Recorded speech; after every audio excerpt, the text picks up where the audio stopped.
جنوري په 6 تاریخ باندې یو الکو مصطفی عامر نومو داغه د خپل کور نه ووته او غیب شو، ګاډي وباسه او غیب شو د کراچۍ و.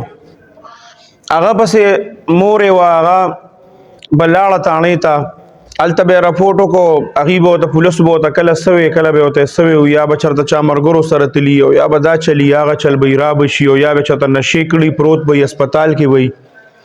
رنګ په رنګ خبرې به یې ورته کولې. نو په 6 جنورۍ باندې هغه د کور نه اوتې و، غیب شوی و او په دې کې د جنورۍ میاشت ټوله تېره شوه. د جنورۍ میاشت ټوله تېره شوه. نو چې څنګه د فروری میاشت راغله، نو د فروری په میاشت کې بیا د میډیا سره داسې اکثر دی د یو خبر په تلاش کې چې دی ته یو خبر داسې میلو شي، نو د هغې متعلق بیا دی خبرې شروع کړي. نو دی سره چونکې داسې یو غټ خبر نه و، هغه مور غریبه به تله او راتله او پولیسو به ورته کله سوی کله به ورته سوی. بس په فروری کې دی سره خبر نه و، نو د ده دا خبرې اوچته کړه. چې کله دا مصطفی عامر دا خبره اوچته کړه، نو میډیا طرف نه زور واغسته. نو پولیس چې کوم دی هغې په دې کې انویسټیګیشن شروع کړو. مور ته یې ولوي د ده ملګري څوک وو، د ټولو ملګرو ډیټیل هر څه یې ته نه واغستل. نو په هغې کې د ده یو ملګری و، د هغه ارمغان نوم و. دې هغه نمبر یې هم نه اوچته و، یو پیرډ یې چې اوچت کړو. نو مور ته یې ولوي چې ما ته بیا په دې ټلیفون مه کوه د هغه په باره کې، ما نه تپوسونه مه کوه، ما ته پته نشته. کله چې پولیسو ته بیا خبره ورسېده، مور ورته وویل چې دغه شان چل دی ملګری دی. هغه لاړه پولیس د هغه کور ته، هسې د تفتیش دپاره تلي وو. هغه پرې د دننه نه ډزې وکړې. بس خبره بیا نور هم شکي شو، هغې بیا ونیوه. خو بیا چونکې هغه مالدار و دغه و، نو د دې د وجې نه د هغه پکې ضمانت وغیره یو څه بل څه وشو. خو دا خبره چې ونو دا چونکې میډیا ته وتې وه، نو هغه بیا غټو غټو خلکو ته ورسېده، ایجنسو ته ورسېده. بیا پکې دا پته ولګېده چې چونکې دوی به د دې آیس او دا منشیات چې کوم دي د دې کاروبار به یې کوو. نو بیا خبره نور هم دغه شوه، د دې چې کومې ادارې دي هغې ته ورسېده خبره، بیا پټېدې نه شوه. دوباره یې د هغه نه تفتیش شروع کړو، هغه پسې بیا ونیوه. چې بیا یې ونیوه تفتیش یې کوو د هغه نه تفتیش کوو. نو هغه ورته وایي چې او دا مونږ وجلی دی، او په 6 تاریخ په 6 جنورۍ باندې چې دی راغی، بس دی په خپلو کې په څه باندې روان شوي یا هر څه چل چې شوی. نو اول یې د سیخ په سریه باندې وهلی دی، په سر یې موالی دی، په دې خپو یې موالی دی، دا ډوکي وله مات کړي دي.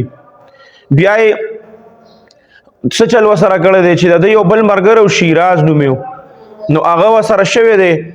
نو دی بیا د ګاډي په ډیګۍ کې اچولې ده، د مصطفی چې کوم ګاډی و خپل هم په هغې کې اچولې دی. او چونکې نن سبا خو انټرنیټ دی او ګوګل دی، نو په هغې باندې معلومات کړي دي چې یاره د ټولو نه صاف لار ورته دی وایي چې لکه د ټولو نه بهترین او سیف لار کومه یوه ده چې صفایي په هغې باندې چېرته پولیس هم نیک تنګول نه کوي او داسې سیف غوندې. نو حب چې کوم دی بلوچستان غالبا هغې کې به راځي یا سند کې راځي، خو حب چې دی نو هغې ته یې وړی دی.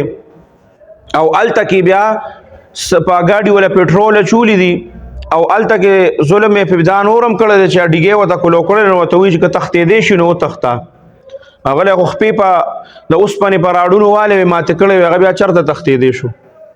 نو هغه بیا یې سره د هغه ګاډي سوځولی دی، نو مکمل پټرول یې په هغه ګاډي ولاړولي وو، نو مکمل سم هغه پکې دننه پکې وړه شوی.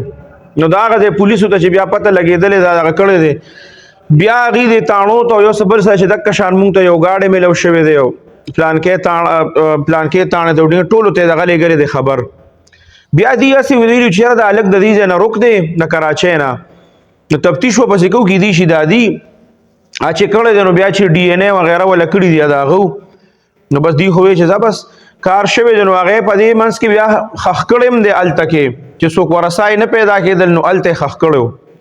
بیا چې کله دا کیس راوچت شو، دا کسان پکې ونیولي شو، نو بیا یې دوباره د هغه قبر وکنسته، باقاعده بیا یې د هغه نه ټسټونه وغیره واغشتل، ډي این اے وغیره یو څه بل څه دوباره هغه ټسټونه وله وکړو، قبر یې وله دوباره کوله وکړو.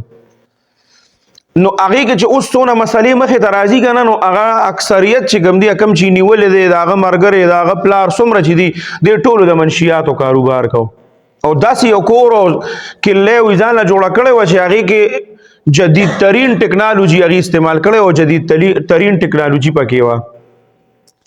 نو دا زمونږ نن سبا چې دا نوی نسل خرابوي او په دې نشو یې راړئ که نه، نو دا دغه خلک یې راړئ.